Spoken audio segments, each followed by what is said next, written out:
இந்த முறை 1000 ரூபாய் காசு தருவேன்னு கூட சொல்லல, வெறும் பேப்பர்ல டோக்கன் தரேன்னு சொல்லியிருக்காரு ஸ்டாலின். 8000 ரூபாய்க்கு டோக்கன் தருவார.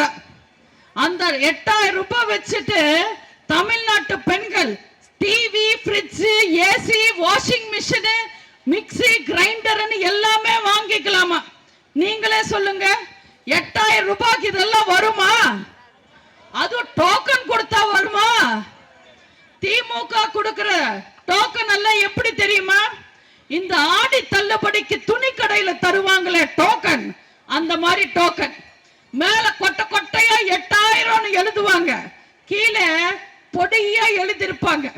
நீங்க 50000 ரூபாய்க்கு வாங்கினா இந்த 8000 ரூபாய் கூப்பன் செல்லும். 2031 வரைக்கும் திமுக ஆட்சியில இருந்தா இந்த 8000 ரூபாய் செல்லும். இந்த டோக்கன் சாயம் போகாம இருந்தா, கிளியாம இருந்தா, நீங்க மடிச்சு வைக்காம இருந்தா இந்த டோக்கன் செல்லும்னு மக்களை ஏமாத்துவாங்க. அதுக்கு மேல தகுதியானவங்களுக்கு மட்டுமே இந்த டோக்கன் தரப்படும்னு சொல்லுவாங்க. தயவு செஞ்சு திமுக வாக்குறுதிகள் எல்லாம் நம்பாதீங்க.